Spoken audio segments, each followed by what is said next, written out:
What's happening, everybody? Welcome to another episode here of the Desai Guys Football Forum. I'm one of your co-hosts on my side, joined as always by my good friend, my good buddy, the other half of the Desai Guys, is Tad Desai. And Tad, we're coming towards the end of May. We're getting into the summer months. This is sort of like when, that sort of sense of feeling of like, man, when is football season going to get here? We're slowly going to get into that feeling. At least I get into that feeling. I don't know how you feel, Tad.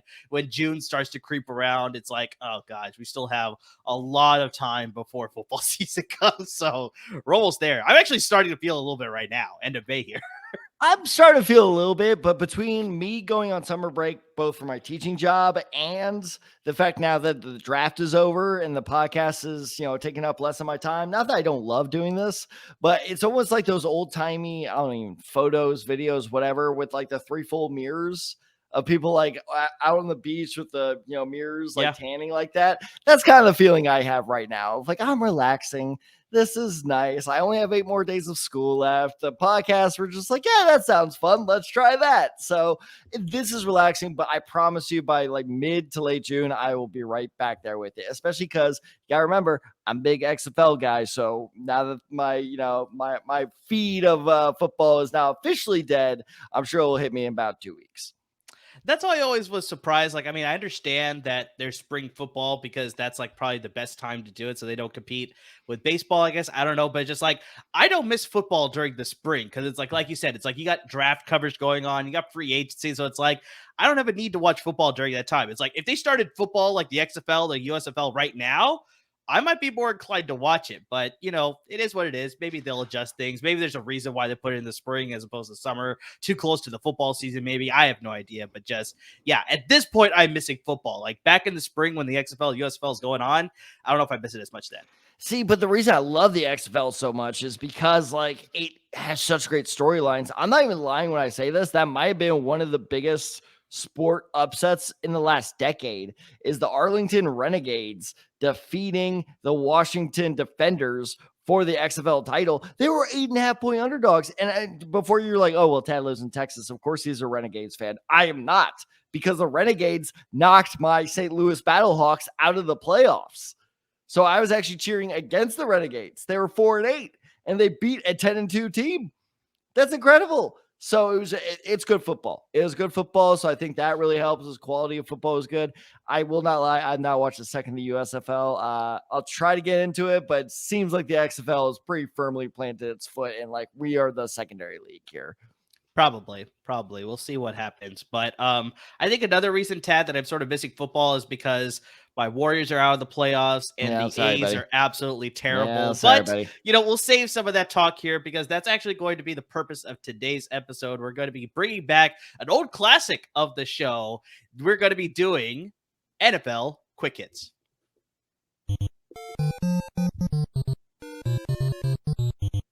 All right, so just like usual, we're going to be going into NFL Quick Hits here. We got a bunch of topics that we're going to get into. So first things first, let's start with our first topic for NFL Quick Hits, NFL schedule release videos. Like, I mean, this is sort of like, I think we talked about this in last year's episode when we talked about NFL schedule videos.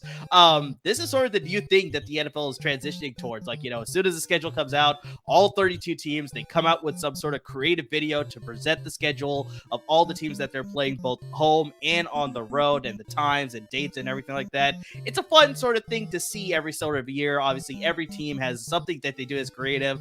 Some are better than others, and we're sort of getting to a couple of the ones that we like a little bit more compared to some other ones that, maybe they could have put a little bit of effort in here. But Tad, what do you think overall of the schedule release videos this year? You know what these are starting to remind me of is high school prom proposals. Because think about the way think about the way you just framed it. Some of them are fantastic, and you're like, "Shit, I wish I would have thought of that." And then others are like, "Okay, I mean, it's not terrible." Like I've never seen. I don't know about you, but I've never seen like a terrible prom proposal. in my life, but you can tell the weaker ones. Like the weaker course. ones, exactly like what you said, are like, you can put a little bit more effort into that. Like 100%. what was my junior year? I asked a girl because I just put on some cookie cake and I sent it to her because she was in Florida.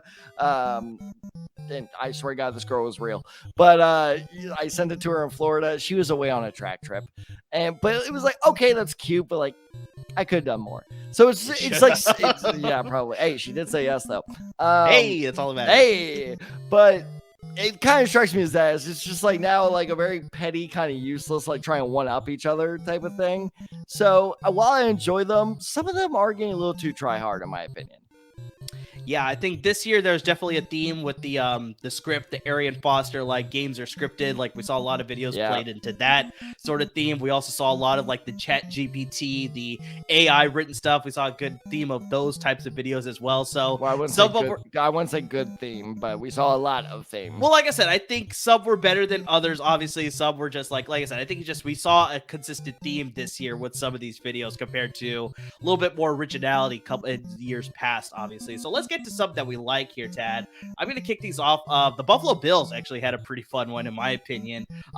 Their whole thing was that, obviously they want to win a Super Bowl, but they also want to make the players feel like they're accomplishing their dreams outside the football field. So I guess the setup was that Brandon Beane set up a bucket in the locker room and it just said dreams on the bucket and players can put whatever they want in there. So one of them was Josh Allen always wanted to be a paper boy. So that was kind of funny to see him riding around on a bike and he's throwing papers to people in the training facility. That was kind of ridiculous.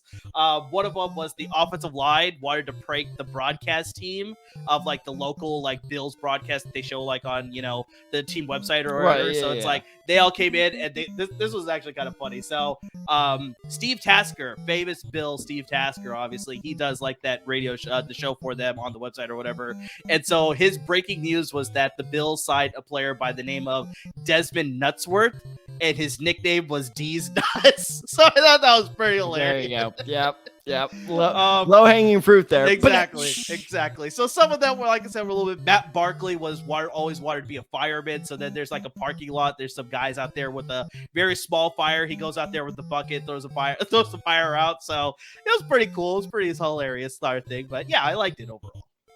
I'm gonna admit I haven't seen that one, but I'm definitely gonna watch it after this because that sounds funny. Also, the hilarious thought of Matt Barkley with like a small bucket of water while behind camera there are like 15 actual firemen. Like in case this goes horrifically wrong, we need to be ready because we are not going to burn the Buffalo Bills backup quarterback. That adds to the hilariousness for me.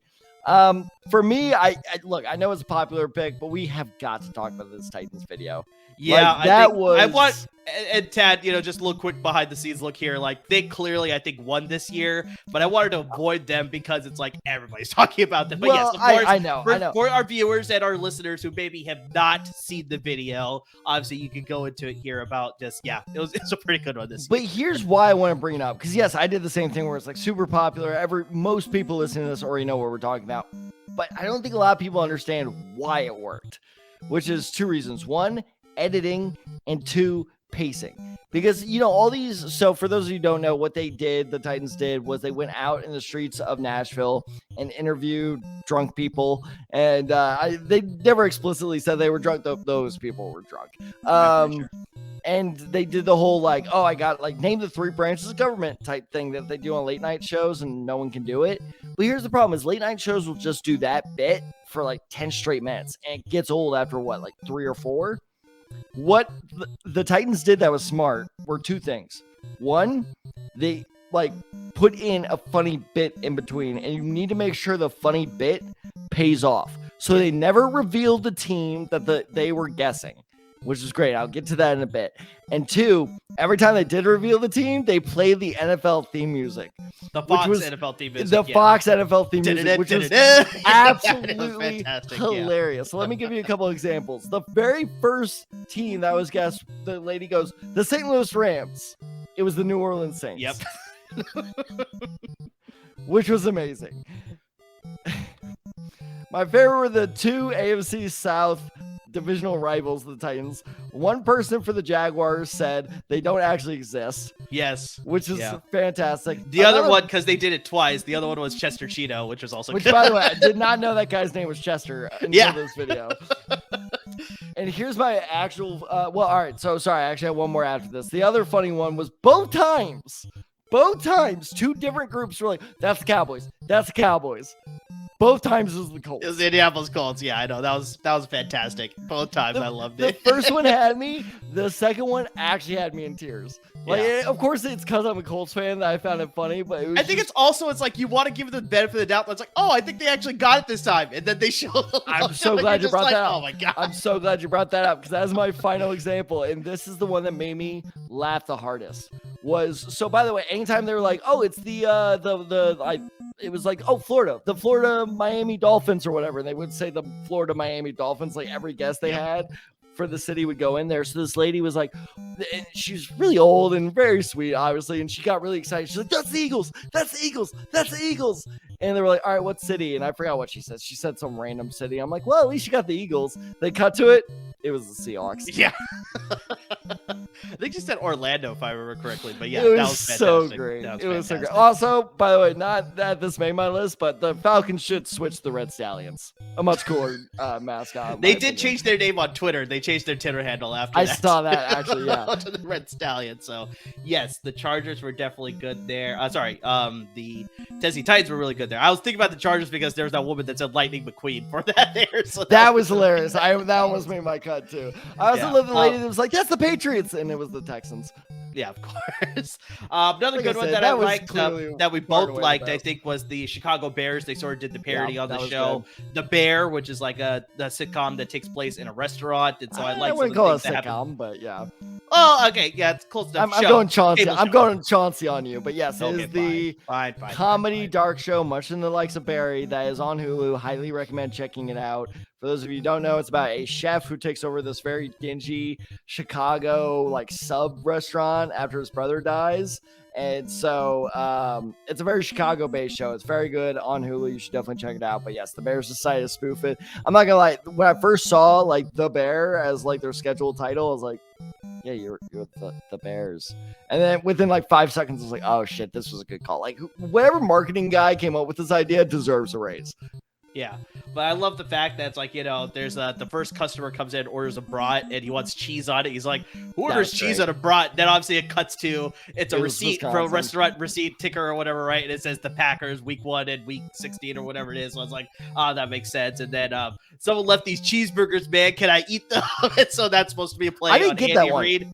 That was supposed to be a play on Andy Reid because he likes cheeseburgers. So that was the Chiefs that week. Okay. So I love the Vikings one because there's two That was Vikings great. fans That that are was trying to get hilarious. into a restaurant. And then I'm guessing he's a social media personality, but that guy, there's a guy wearing a Bears jersey. He was blocking them. He's like, no, you can't come in here. You can't come in here. He's pushing him out. And then the best line that he says, he's like, I wrote if you're this a down. if you're with the Vikings, get to hiking.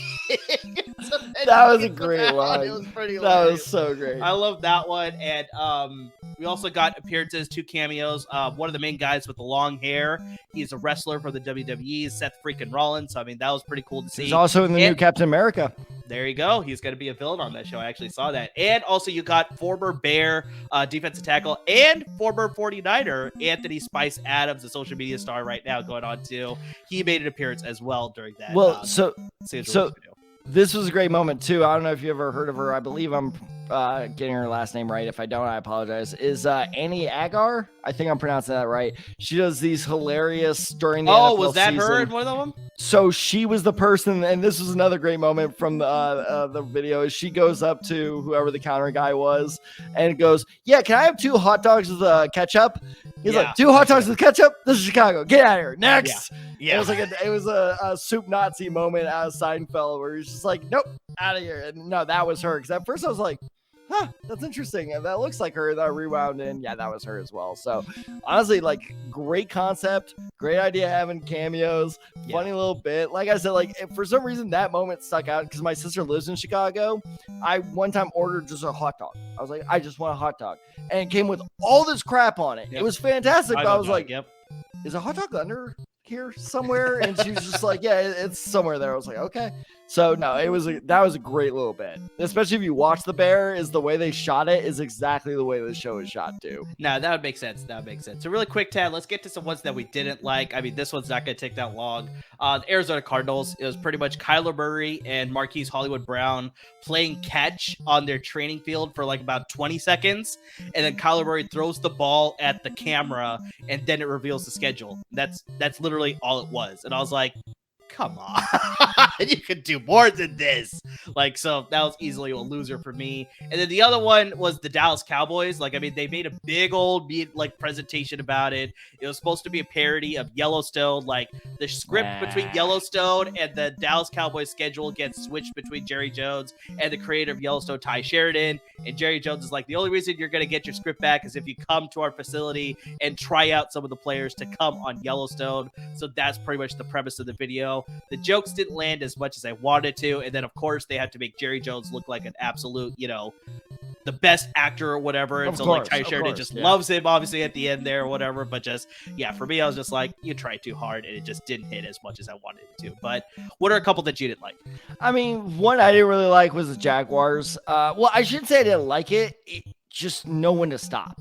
Is because what the Jaguars bit was that all football players are actors in the NFL, and like you said earlier, and this plays into the theme of like Arian Foster saying that games are said where scripted. everything. So there's a couple other teams that did that, exactly. And it was a funny bit for the first like 2 or 3 minutes where it was like, it's very hard for college football players to go from football players to actors, which is a hilarious. That's a very good idea. The problem is, and I'm not exaggerating here, their schedule release video with that bit was 8.5 minutes long. There was a video that was longer. Oh, God. You want to guess whose it was? I have no idea. Indianapolis Colts was longer. Oh, so I didn't even bother watching theirs. The Colts one was actually not bad. The Colts actually not bad. All right, so you'll have to break it down for me. Just check it out. But, it was one of those things where it was just like, okay, the bit's funny for a bit. There's a great little bit where it's Andre Sisco with, it wasn't Tyson Campbell because he has his own one-on-one. It was Rayshawn Jenkins. Rayshawn Jenkins. Yeah. Where Rayshawn Jenkins is like, I'm a football player. And they're exactly. Great, stay in character. But the problem is, that would have been a great moment to end the video. Yeah. But they kept it going for 5 minutes too long. It did go quite a long. Like, I liked it. I do love Pug Dieterson though. That was pretty hilarious. Yeah, that was great. I love how they got Khan in it. Like Khan being like, well, of course you love a Lombardi, but Emmy's heavier, so we want to win that. That was a great line. Pretty good. Like, it had great moments, but 8.5 minutes, guys. Come on, just shorten that down. So I didn't love the Jags. Look, I know this was a super popular one. LAFB Network fans, I'm sorry. Chargers one didn't quite hit for me. I'm not a huge anime guy. It wasn't bad, but like everyone was talking about like it was the best thing ever. And so when I went in with too big of expectations because I did not see it when it first dropped. I saw everyone freaking out about it on Twitter, like this is awesome. So I went into it. First off, I love the Teen Titans, shout out. I grew up on that show, so that was a great shout out with the Tennessee Titans, obviously. Mm-hmm. That was about the only reference I got. Other than like the obvious football references. Great reference with Dak getting run over by the bus. That was hilarious. Obviously, I don't hope that happens. My favorite was the Stephon Diggs like looking out thing. That was great because that is such a stupid trend. JJ McCarthy, Stephon Diggs, stop going out while they're celebrating and like doing the whole like I'll be back. I had a friend that did that in high school. Like, just stop. It's not cool. It's kind of douchey. Just stop it. But other than that, I was just like, it was way too many references that just went way over my head. I think it was just a victim of the hype. I think the biggest thing for me is that it was so successful last year. It's just like, you could have done something different. It's like, did you have to go back to the anime thing again this year? It's like, you could have done something different. So that was more for me. I was just like, oh, really? You guys are doing anime again? So it's like, yeah, I do love some of the trolling that they've done. They totally got on Jimmy Garoppolo with the Raiders. Like, I love that aspect, obviously. I don't know, Tad, I don't know if you saw this one, but in that scene where they're working on Derrick Henry, he's supposed to be Cyborg for the Teen Titans. Oh, was that who it was supposed to be? I was wondering what that was. Okay. I'm pretty sure, but I'm not a big anime guy at all either, so that could be from something else. But my favorite thing was on the floor, it was kind of hard to see, there was a jar of mayo, next to a That's rotten great. banana. That's so I was like, great. oh, this is perfect to troll That's a great Will reference. Levis. So I was like, that was pretty good. But yeah, so the NFL trolling I loved. Unfortunately, I'm not an anime guy, so I didn't get a lot of the references. But once again, for me, it's like I liked it last year. It was so innovative and it was so different. But for you to do the same thing again this year, I was like, come on. I think they could have gone in a different direction. So I agree with you. It was good, but it could have been so much better if they did something else there. So all right, let's transition into our next quick hit topic here. Quick hit topic number 2, and that is the second wave of free agency. So, I mean, we talked about, obviously, when the league year begins, you got the first wave of free agency. That then leads into the NFL draft. And then after the NFL draft, you kind of fill in some of the holes that you have, maybe, possibly, and obviously fill in some depth with some veteran free agents still out there. So, Tad, we want to bring up a couple of free agents here that we think could be good finds for some for some teams that are looking for potential hole filling or, like I said, building some depth. So who are a couple of free agents that you like that are still available that a team can use for sure? Well, let's talk about arguably the biggest free agent on the market right now. That is Ezekiel Elliott. Now, does this guy still out there? Still out there. I'm not buying into these rumors that he could go back to Dallas. I think that bridge is pretty thoroughly burned at this point. Yeah. So now the question becomes, where does he go? And just, it's LAFB Network, so let's kick it right off the bat here. I think the Chargers is a fascinating option for Ezekiel Elliott here. Why? Because first off, you have Austin Eckler as this, embattled in this embittered, try to say that 5 times fast, contract dispute with the Chargers. So I think any leverage the Chargers can bring in and go, look, you're not that good. Or you're not as good as you think you are. So I'm saying you're not that good. Yeah, he's pretty damn good. Let me rephrase that. You're not as good as you think you are, especially because let's look at their play styles. All right, Austin Eckler is the more, kind of speedy, shifty receiving type of back. They can find a guy who can start taking, and I know people are going to go, this is you being conspiracy theorist, but this is actually how teams think of how can we save ourselves money. If they can find a guy that will vulture those touchdowns away from Eckler starts losing leverage in those negotiations of, oh, my touchdown numbers are going down, but no, I'm still useful. Well, no, if you're not scoring for us, you're not as valuable. So I think that is one aspect. Now, a less evil aspect is the fact they just have different play styles. Ezekiel Elliott is more of a physical runner. Eckler is more of a, shifty, like I said before, receiving running back. So they could pair very well together. Now, I know what you're saying. They have Roundtree. They have, help me out, Joshua Kelly. They have all these other very talented young backups. But that's also part of the problem is they're young backups. Roundtree, I feel like if he really was going to be a big difference maker, would have done it by now, would have made a name for himself. He's had plenty of opportunities to do so. So maybe they do keep Joshua Kelly, Zeke Elliott, and Austin Eckler. That's a pretty good, Hydra attack at running back there. So I think the Chargers are a real, potential match for Ezekiel Elliott to go to next. And by the way, I should say a report just released a couple days ago says that is between the Chargers and my next team, the Cleveland Browns. The Cleveland Browns lost Ernest Johnson in free agency. Kareem Hunt is still out there. I feel like the Browns would have re-signed him. They would have done it by now, so he's probably not coming back.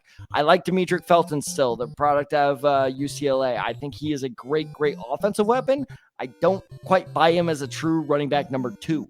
So they need somebody behind Nick Chubb to, especially with how much the Browns run the ball, they need somebody to take the, pressure off him. Finally, I do think these last 2 teams are interesting, but I think they're a little bit long shots. Chicago Bears. Yes, Khalil Herbert is probably going to be the main starter there. Yes, they did just sign Deontay Foreman. I think Ezekiel Elliott, even now, is still better than Deontay Foreman, but I don't know. I would find that kind of shocking. The Denver Broncos is interesting. Yes, they brought in Samaje Perine. Javonte Williams may or may not be ready for the start of the season, so Zeke Elliott may bring a little bit of stability to, kind of kick off the Sean Payton era. Not bad. So I'm actually going to go with the name that you actually just brought up, and I'm going to say Kareem Hunt, the running back, actually. So he's only 28 years old, and I think he still has a lot of tread on the tires still. He was used in his sparing role behind Nick Chubb the last couple of seasons there in Cleveland, but you also have to look at the fact that only 2 seasons ago, back in the 2020 season, he had 1,145 scrimmage yards with 11 total touchdowns. So this guy can still get it done both through the air as well as on the ground. He was only held to 158 total touches last season, and he only had 100 touches in the season before. So, I mean, when this guy goes over 200 touches, Tad, this guy can produce for sure. He has produced over 1,100 scrimmage yards every single time he has 200 or more touches in an offense. When I look at teams that can be looking for a running back, you already brought it up. I think the Chargers would be a good fit with Kareem Hunt. He's got a very similar play style to Austin Eckler. You don't have to change your offense that much. You can use both guys in the same way then if you want to. I like the other LA team. The Los Angeles Rams could use another running back too to sort of add into the competition there with Cam Akers and Kyron Williams and some of those guys where you just added another body who could possibly get some touches in that offense as well. I also look at Tampa Bay. They don't have Leonard Fournette anymore. They're going with Keyshawn Vaughn and Rashad White. So it's like maybe those young guys could use a veteran presence with Kareem Hunt there. So, I mean, that could be a possibility of him going to Tampa Bay. Arizona, they have James Conner right now, and the depth chart behind him is not all that great. So if Arizona wants to run the ball a little bit with the new head coach Jonathan Gannon being there, maybe they decide they need to take a flyer out on Kareem Hunt, at least maybe on a one-year prove-it deal, that he can cash in with somebody else in the next offseason, or maybe for a couple-year deal where to pair up with James Conner. So I like Arizona. And you already brought this up, so if the Cowboys are not going to re-sign Ezekiel Elliott, maybe they go with Kareem Hunt to pair him up with Tony Pollard and their rookie Deuce Vaughn. I think that'd be a pretty formidable trio there in that backfield of Kareem Hunt, Tony Pollard, and Deuce Vaughn. So there's a couple options out there, but Kareem Hunt, I think, could be a sneaky good addition to whichever team that decides to sign him. 100%. I really don't understand why he hasn't been signed yet. I think it's more of a position slip than a, anything to do with him. I think that running backs are just so discounted, especially considering that his type of running back was vast in number in this year's draft in terms of like good receiving backs that like you can kind of just plug back there. So I think it was whatever team was like, oh crap, we didn't land our guy, is just going to snatch him up. But I would be shocked if he's not on a roster come August. So that's a great pick. My other one is a guy that, you know what? Call me delusional. I'm still a believer in this guy. I think he took the fall for Doug Peterson, and I think it was wrong. What is Carson Wentz? Okay. Look, Carson Wentz, I know you're a Colts fan, man. What the hell are you talking about? Do you know how many interceptions Carson Wentz threw when he was a Colt? I want to say it was under 5. You're close. It was 7. Do you know how many touchdowns he threw when he was a Colt? Not a lot. I want to say it was like 23. 27. 27. Okay. Not bad, right? 27-7. Not a terrible year. The problem is those 7 picks came at very unfortunate times. Yeah. So he's not a very clutch quarterback anymore. There was one against the Niners specifically that it was like, they didn't call it an interception though. They called it a fumble. They ended up calling it a fumble. So it did not count to his number 7. I still remember that. Because you were texting me better. You guys ended up winning that game. So yeah, but still. In the rain. But my entire point is, if you look at 4 of Carson Wentz's 2 of the last 4 seasons Carson Wentz has had, he's had 27 touchdowns and 7 interceptions. I'm not saying that's great. I'm not saying that's starter quality, but I'm saying I would love for my backup quarterback to have those numbers should he have to step in as my starter should something disastrous happen. So I think that he was just put in bad situations. Philadelphia, towards the end of his career, was kind of falling apart there a bit. And plus, he was very clearly had confidence issues. And let's be real, Washington last year was a goddamn disaster. Like, I was thinking about making this a bigger part of it, but yes or no, Amir, is it fair to call Ron Rivera a quarterback killer? Yeah, I'd probably say that. Yeah, I think so too. Even though he had Cam Newton and he had one, but he killed that. That's what convinced me on my drive home. He killed Cam Newton. Like, I think he just got lucky that Cam was such a freak of nature and could withstand his stupidity for 4 or 5 years till he got to Super Bowl. So I don't really think Carson Wentz gets his due. So I think he is due for another NFL shot. So I think despite how it ended, he could go back to Doug Peterson in Jacksonville, back up Trevor Lawrence. CJ Beathard has only thrown 9 passes over the last 2 years, so I don't really think he's a trustworthy backup anymore. Sorry, Amir. All right.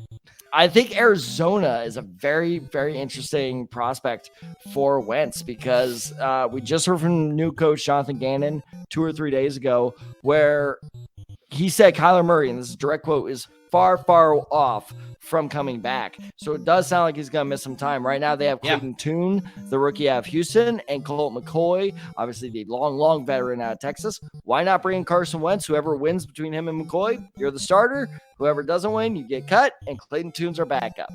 Not bad idea. Bring in a little bit of competition for Colt McCoy because he was fine last year for him, but competition always breeds the best. And then this is an interesting one. This is, if I was the GM of this team, I would be signing Carson Wentz right now. The Green Bay Packers.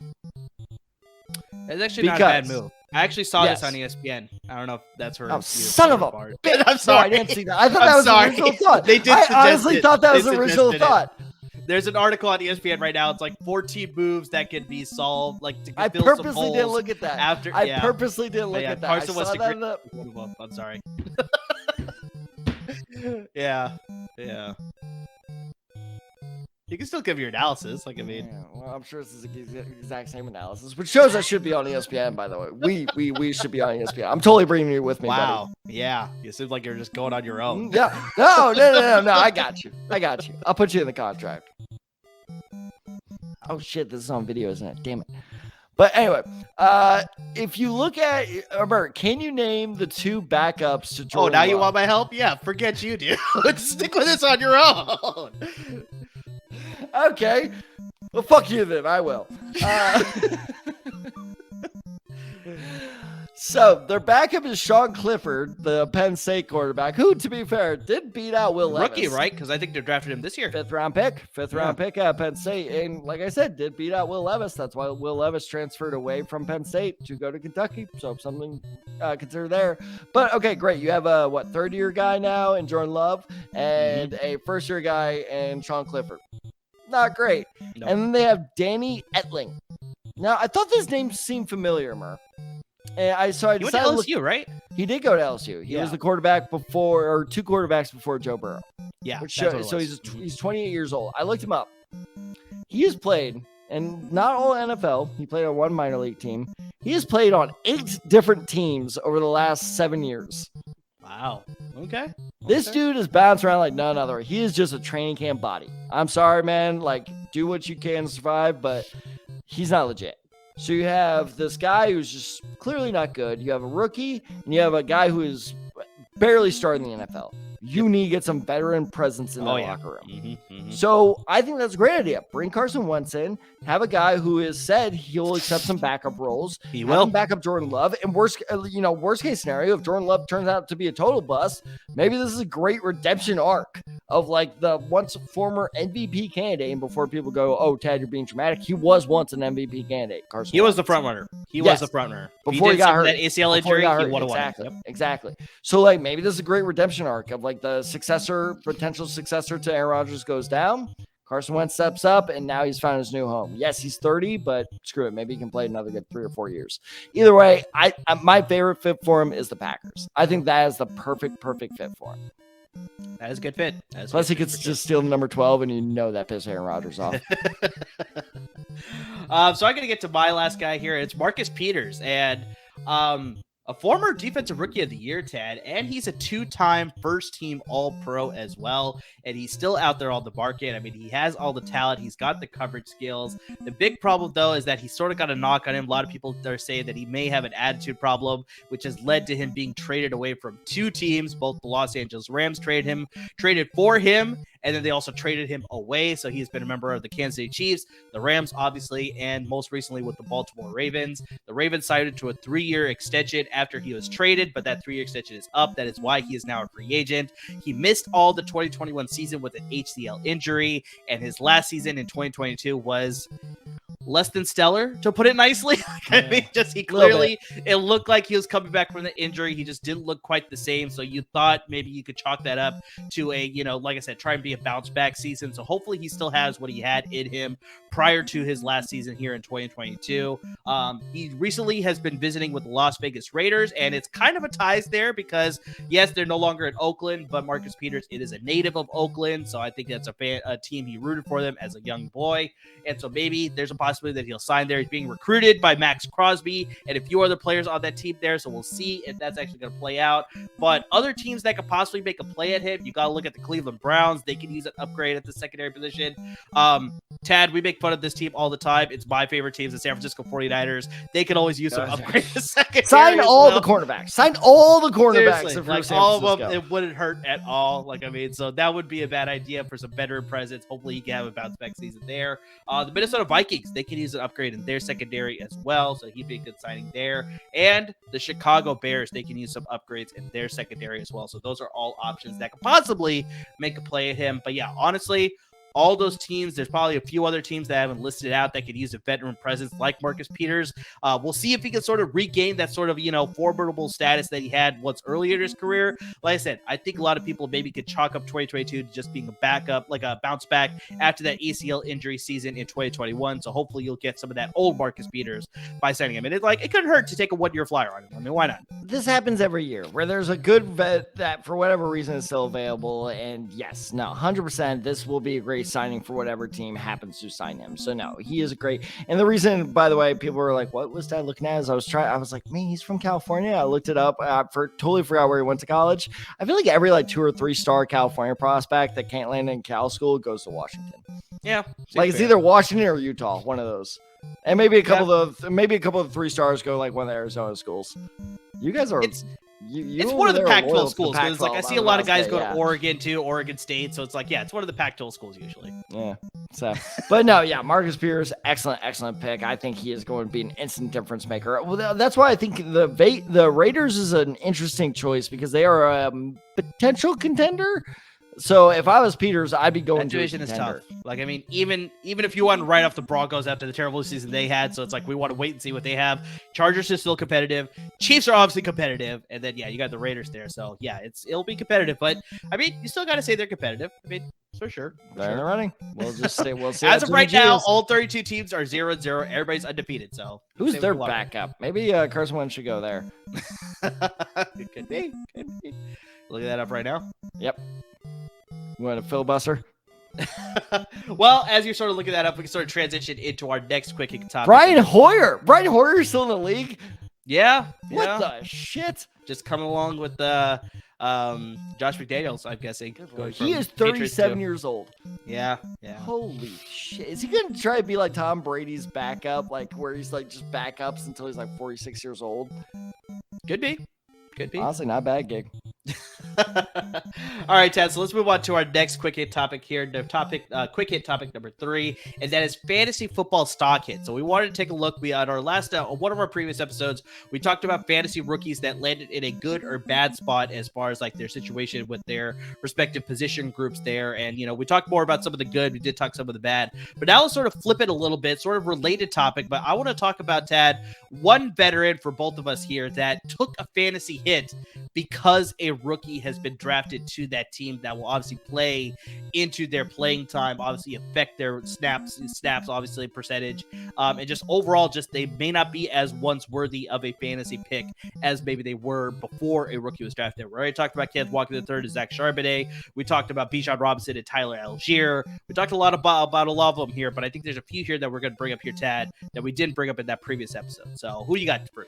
Yeah, we brought this up in a previous episode that this was an interesting pick, but we didn't really bring up the fantasy impact of it, and that's Jahmyr Gibbs, the 11th overall pick by the Detroit Lions. And this is really sucky for me because this is hurting a vet that was going to be one of my top sleeper picks at running back heading into the season, and that was David Montgomery.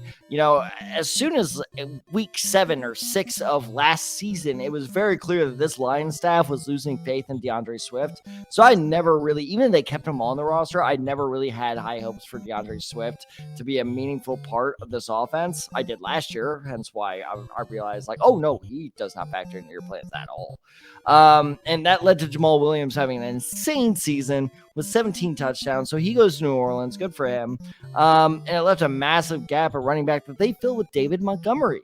Very surprising. Great signing. Sorry, Bears fan, but I always love when a divisional rival signs within the division, because then you get that great storyline of like, oh, you get the revenge against the team that wouldn't pay you.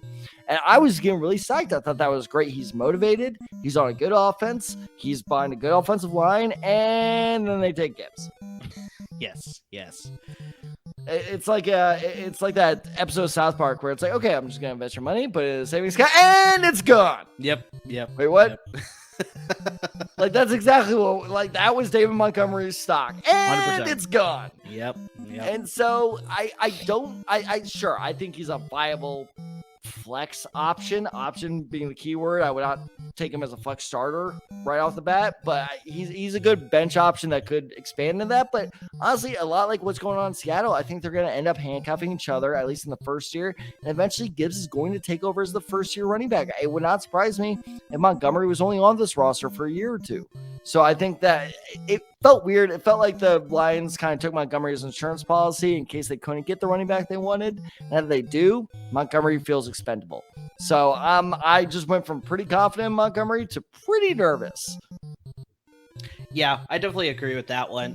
The one thing I'll sort of give Montgomery to start, but like you said, I think Jahmyr Gibbs is definitely going to take this role eventually too, is that Montgomery's a better between the tackles runner. So it's like kind of like how you're talking about with Zeke and how you compare him up with Eckler, where it's like Zeke can sort of be that tougher between the tackles, maybe a red zone runner sort of thing, and then Eckler could do everything else. I can see a very similar situation here where it's like Montgomery can sort of take some of those, power runs, those third and one sort of runs, like I said, goal line stands, sort of fill that Jamal Williams role that Jamal Williams obviously had last year, maybe filled that role, and then Jahmyr Gibbs is going to be doing everything else. But I think I see the potential in Jahmyr Gibbs that he could eventually become that between the tackles runner too, especially if they block a little bit better for him, which I think the Lions will obviously focus on, which is why they took him at number 12 overall. I think they're going to try. It was number 12. I said number 11. Damn it. Yeah. It was number 11. Number 11 was the Tennessee Titans with... Skronsky. That was it. Yep. Damn it. Yep. But no, hence why I think, again, I completely agree with everything you said. Hence why this year they're just going to be handcuffed. Is because it's going to be so... I'm not even going to try to predict, if this works out the way I think, I'm not going to try to predict who scores this week for the Lions. Is it going to be Gibbs? Is it going to be Swift? Or not Swift. Is it... That would be that would be a hell of a trick if it was Swift. But is it going to be Gibbs? Is it going to be Montgomery? It's all situational. And situational is fantasy nightmare fuel. Oh yeah, because it's not dependable, it's not quantifiable. It's just I am staying away from both Gibbs and Montgomery, if I'm being totally honest. That's fair. I don't blame you for that one there. I'm gonna go to the AFC East, and I'm gonna go to the Buffalo Bills, and I'm gonna talk about Dawson Knox. So in 2021, Knox finished as the 11th best fantasy tight end in PPR leagues with 164.1 fantasy points. He totaled 69 receptions, 587 receiving yards, and 9 touchdowns in 15 games. Now, last year, fortunately, his stock took a little bit of a hit. He still played in 15 games, but he took a little bit of a step back. He finished as the 14th best fantasy tight end in PPR leagues with 135.7 fantasy points. He only had 48 receptions, 517 yards, and 6 touchdowns in 15 games. Now, throw him into 2023 here. Bills in the first round took Dalton Kincaid out of the University of Utah. And Tad, arguably Dalton Kincaid was the best receiving tight end in this year's draft class. How dare you? Who would you have higher than Michael Mayer? Remember, we argued about this all spring. I still think, like I said, I think we talked about this. Michael Mayer is the best overall tight end. In my opinion, Dalton Kincaid is the best receiving tight end. 100%. Because he's not a tight end. Well, that's the point then. Well, anyways, we obviously discussed that to death before, so we're not going to discuss that here. But he's a better receiver. He's a better receiver. Yes, receiver, yes. Okay, fine. So you add him into this passing offense now that has Dawson Knox, who obviously took a step back in 2022. Most likely now, I see Dawson Knox as a very touchdown-dependent fantasy option because you're probably going to use Dalton Kincaid to move the field a little bit. Obviously, you have Stephon Gibbs, Gabriel Davis. So, I mean, those guys are definitely going to do what they can. But yeah, Kincaid, like I said, I think he's more of the receiving threat compared to Dawson Knox. So I already talked about this, and I'm still going to stand by this. I don't trust rookie tight ends as much. So I don't think he's going to be a very significant piece of the offense probably this year. It's going to grow as the season goes along, but definitely definitely starting 2024 and beyond that, Kincaid is going to be the primary receiving option at the tight end position. Eventually, I wouldn't surprise me if Dawson Knox, like I said, still stays that touchdown dependent option, or eventually he just gets let go and he has to move on, find another franchise to sort of catch on with, or they keep him in as a blocking tight end because he is good at that as well. So, but yeah, unfortunately, I just don't see Dawson Knox being a very dependable option. Yes, we've talked about this all the time on our podcast when we do the fantasy episodes. The tight end position is a complete wasteland. You never know who's going to hit in a given week. But I think in this case, it's just so much harder for me to trust Dawson Knox, especially when now he's going to be more touchdown dependent. And honestly, Tad, we talked about this with Gabriel Davis too. If he doesn't take the step up that he should have taken last year, I think his fantasy stock is going to take a hit as well with Dalton Kincaid sort of stepping up there. Because I think we both decided that it's like Dalton Kincaid now pairing up with Stephon Diggs. I think they're going to be very similar to what Tyreek Hill and Travis Kelce were in Kansas City, where it's just like, you're going to be using that tight end, you're going to be using your primary receiver, then everybody else is just going to be supplemental. So I can very much see a very similar thing happening there in Buffalo. But yeah, fortunately for me, I am all out on Dawson Knox. So am I. I mean, he was so up and down. He was. I'm a little ashamed to admit this, but I saw a great TikTok a couple days ago of this guy who, like, he was playing these different roles and one of them couldn't read or couldn't spell, and so if you said treat, he didn't know or he would get really excited, but if you say TREAT, he like had no idea what you were doing. So every time someone accidentally said treat, he'd be like, treat, no treat, treat, no treat, treat, no treat. Oh. And that's kind of like what it is with Dawson Knox. Of like, you would have a couple of weeks of him scoring a touchdown. I'd be like, treat, yeah, treat, no treat. Oh, and like it was just like that the entire season with him. So Dawson Knox reminds me not a lot in play style, but in terms of fantasy output, like Mike Gesicki. If you're not getting a touchdown, you're a complete bust. Dalton Kincaid, exactly like what you said, I see more as a Dallas Clark type of usage in this offense, where if he's not getting you a touchdown, at least you're playing more in the slot than most tight ends. At least you're kind of going out wide and, you know, putting out that yardage production that, for better or for worse, at least gets you 5 points compared to 1. And the receptions, Tad, because you're playing in a PPR league, which is pretty standard now. You're getting the receptions too, right? Absolutely. So, yes. Do I like Kincaid right off the bat? No. But like you said, in a year or two, 100%. Do I like Dawson Knox at all anywhere moving forward? No. He's undraftable, in my opinion. Yeah, I think that's very safe to say for sure.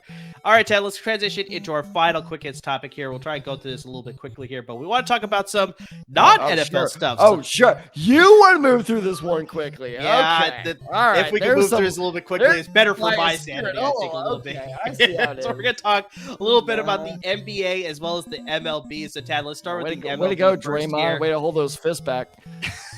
We'll start with the MLB, and then we'll get to the NBA, obviously, here. But, I mean, it's not any better for me, Tad. There's a reason why I was trying to get to this topic. It's not better for either one of us. Yeah, in case the listeners and the viewers don't know, I'm an Oakland A's fan, actually a former employee of the Oakland A's. I worked for the 2019 season with the Oakland A's, so it was good times there. Yeah, it is not looking good for the Oakland A's right now. No. They is are this the on worst track. baseball team ever? Apparently, they're going to be rivaling the 1972 Mets for the worst record in baseball. I think so. Oh, if I remember correctly, the year might be incorrect, but it's definitely the Mets team back during that time. But yeah, the A's are currently on track to win 35 games. That is not a that is accurate information. Possibly, we'll see what happens, and have a run differential of minus 588.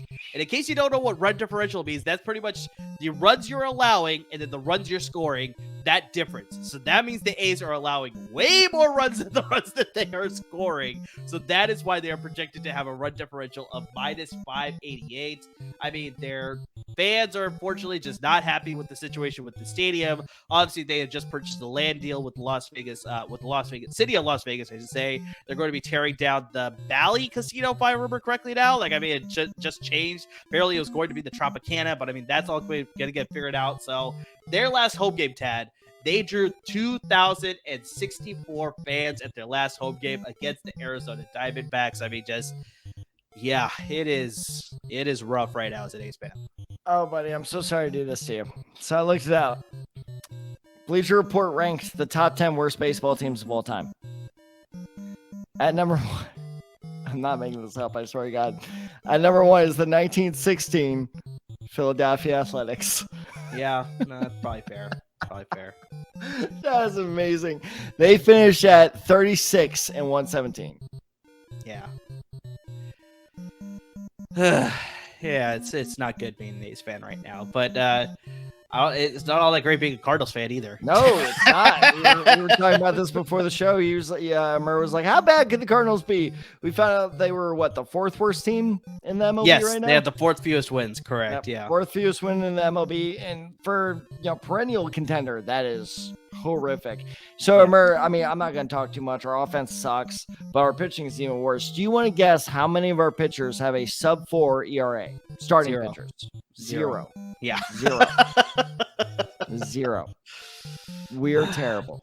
Our manager's an idiot. We just paid a catcher. I don't know if you've been keeping track of this at all. We just paid a catcher, Wilson Contreras, a 4 or 5 year, $87 million contract. And our manager has been butting heads with him all year, where to the point where he threatened to take him off of DH and move him to outfield. Yeah. Our manager's 35 years old. Sit your ass down. Tell us who the starter is going to be. Answer some stupid questions every day. Stop trying to be the big man on campus. Yeah.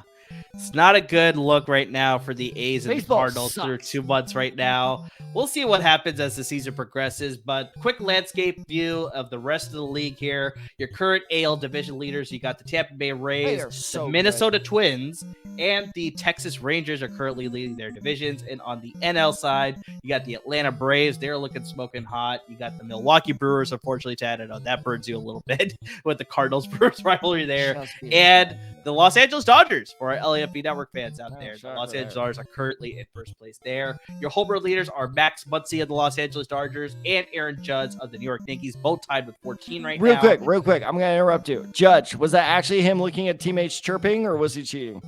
I don't know. I'm leaning more towards the chirping part. I like to give them the benefit of the doubt. I think so there, too. You got to think of a better way to cheat. For those of you who don't know, Judge was kind of looking at a dugout during an at bat. Like he was in the batter's box looking over at his own dugout. And so a lot of people are like, that's a little fishy there. And he fucking dinged a homer right after that. that. Now, I feel like, especially at the whole Astros thing, people would be smart enough to be like, he's going to be looking towards the dugout. Like, I think they would be smart enough to put someone in the outfield to make it less obvious. So I buy the chirping as well. Yeah, for sure.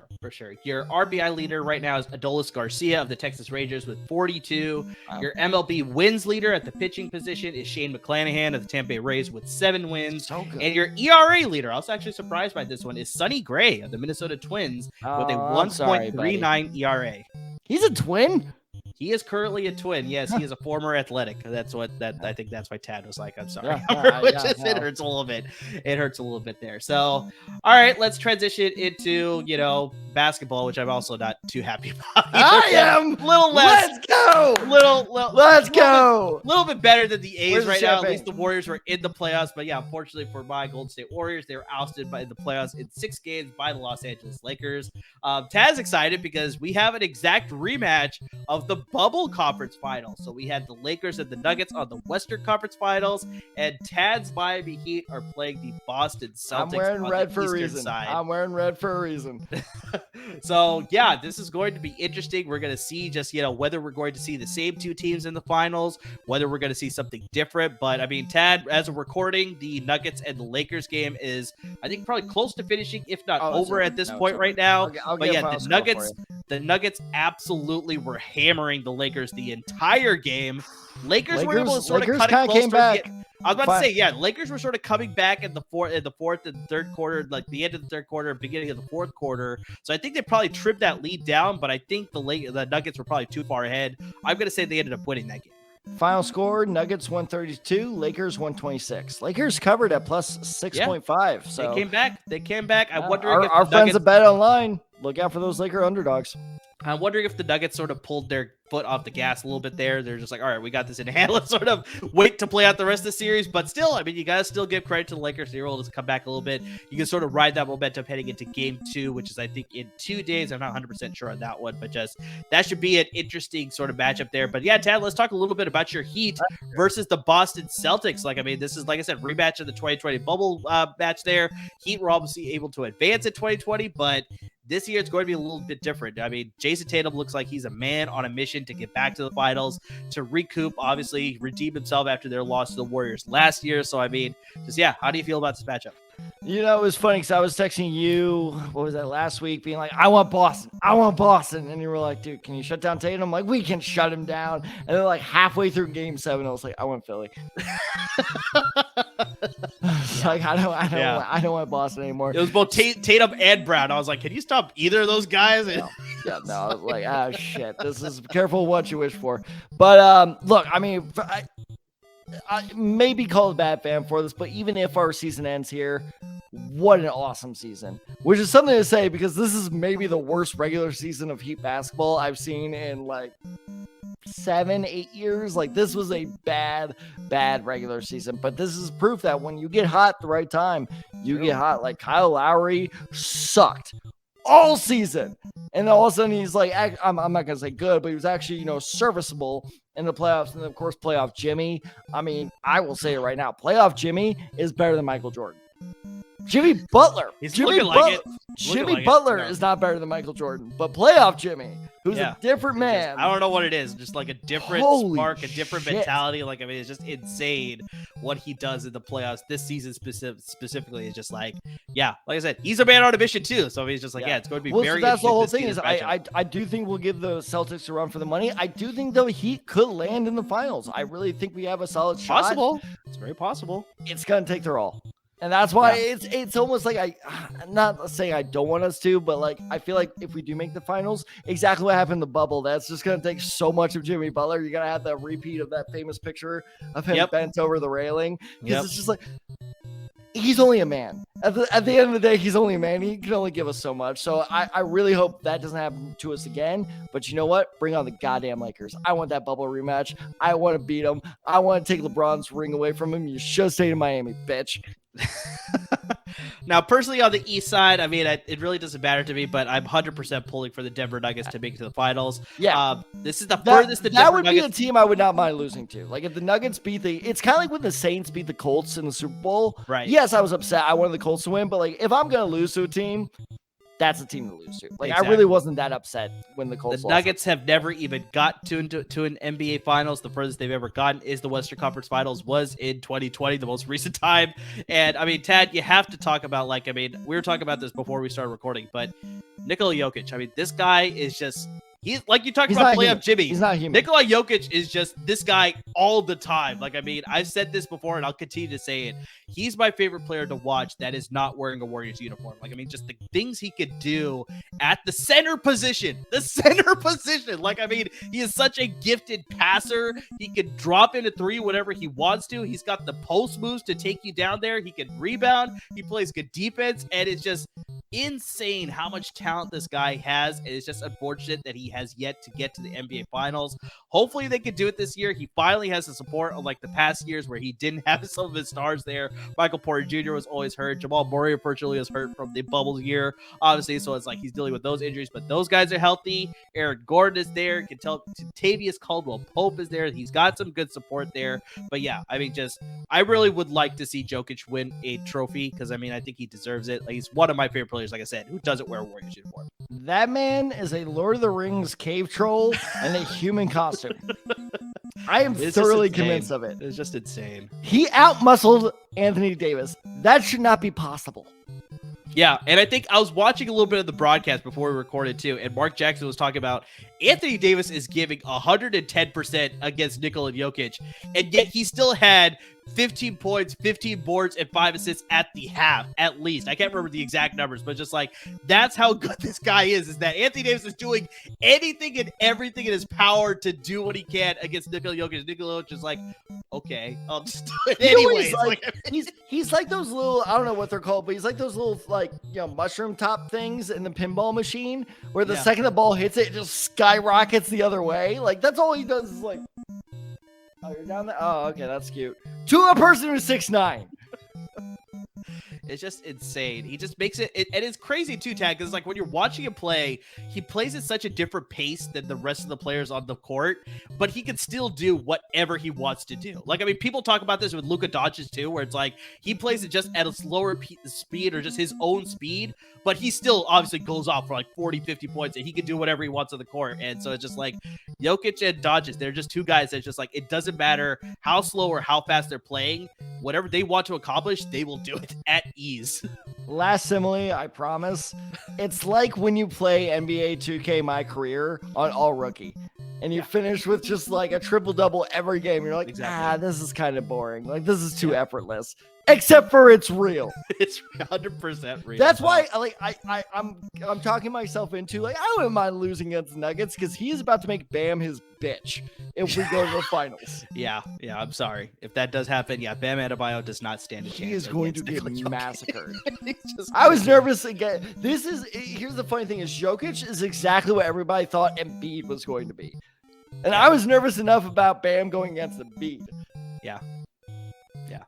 So I'm pulling for the Nuggets. I'm hoping they can make it and they can win the finals. It'd be really cool to see them get their first one. And like I said, for Jokic to win a trophy, but I'm pulling for your Heat. That'd be kind of fun. I don't want to see the Celtics in the finals. I think probably a little bit there. So I like to see Nuggets Heat, but I don't want to see Celtics Lakers. I know the NBA wants to see that. NBA 100% wants to see Celtics Lakers.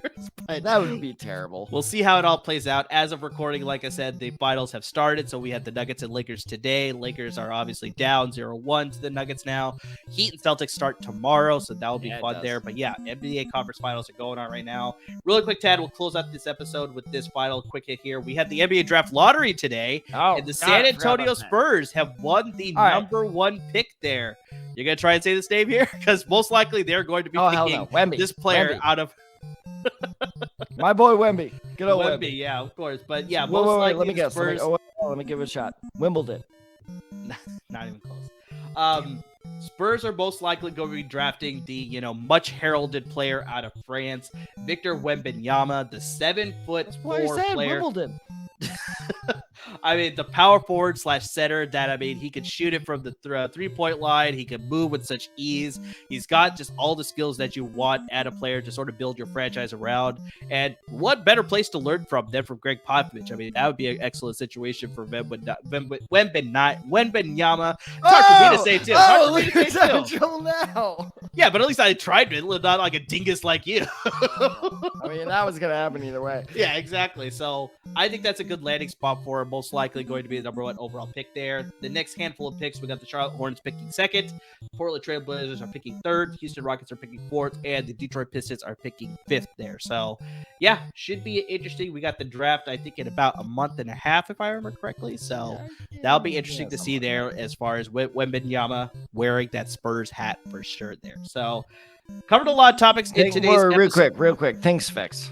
It's fixed. Sure. I'm happy. I wanted the Spurs to get the first overall pick. I did not want him. I was actually scared when it was between the Hornets and the Spurs. I'm like, please, God, don't let him become a Hornet. Like, that would just be the worst thing ever. That thing is fixed. They're trying to do the whole, continue the big man legacy of the Spurs first overall picks. It's fixed. Say what you want. Say what you want there. Oh, that's a good podcast topic is sports conspiracies. But we covered a lot of great topics here on NFL Quick Hits. All right, so that will close out today's episode, Tad. We got through a bunch of topics there. Went a little bit longer than probably anticipated, but that's the whole fun of Quick Hits there. This is like, does a tree fall in the forest? Does it make a sound? If the Quick Hits goes for an hour, is it Quick Hits? Well, it's Quick Hits because we covered a lot of topics in an hour, right? So I don't know. But is that why I'm so tired? Okay. But had a lot of fun with today's episode. We're going to have a lot of fun with our future episodes because like we talked about, we're sort of transitioning out of the draft and transitioning into the summer. It's a little bit early for fantasy football talk. We may sprinkle some episodes in there, obviously, but we're getting into the off season. We're getting into the quote unquote dregs of the football season. So we'll see what sort of fun content that we have for you guys. And the best way you can find out about all the content that we're dropping is make sure you're following us on all our social media handles. You can see all our Twitter handles right there coming across. You got me at Desai 23. You got Tad at @Desai94. You got the show handle at the Desai Guys, and we're on Instagram at the Desai Guys as well. So make sure you're following us, interacting with us. We'd love to hear from you about episodes we've done, about episodes that you think we should do. I mean, anything and everything in between. We'd love to hear from you on our social media handles. Make sure you subscribe wherever you listen to your podcast. Hit that subscribe button. Always be up to date with all of our latest podcasts that are dropping. Watching us on YouTube. Make sure you subscribe on YouTube so you can always catch our latest videos, and make sure you're subscribing to the LAFB Network's YouTube channel as well. We have our own playlist there, but yeah, they're dropping a lot of great content with the summer here. Obviously talking about training camps and spring games, because obviously they cover both the Rams and the Chargers on the professional level, and of course they got you covered with the Trojans and the Bruins on the college level. So I mean, lots of great content coming out from LAFB Network, both on YouTube as well as the website. I mean, just lots of great content all around to keep you covered on all LA sports football when it comes to both the pros and the college ranks. But guys, to everybody who's watching, who's listening, subscribed, who's interacting with us, reading our articles, I mean, just anything and everything in between, guys, we really can't thank you enough. And hey, like we said, we are coming up with all new ideas over the summer. So if you have any fancy topics, any fancy questions you want us to tackle on the episode, even if it's just a YouTube short, I promise this one will actually be short, where we jump on for 5 or 10 minutes and just kind of post a video and answer your questions, maybe a Q&A, something like that. We are down for that. We are really down to, kind of try new ideas over the summer. So I sound like a high school teenager here, but I really want to hear what you guys want us to do as a podcast. So please hit us up with your ideas. We'd love to hear them. And yeah, as always, thank you so much, everybody, for listening. Thank you, everybody, so much for watching. And please stay safe, everyone.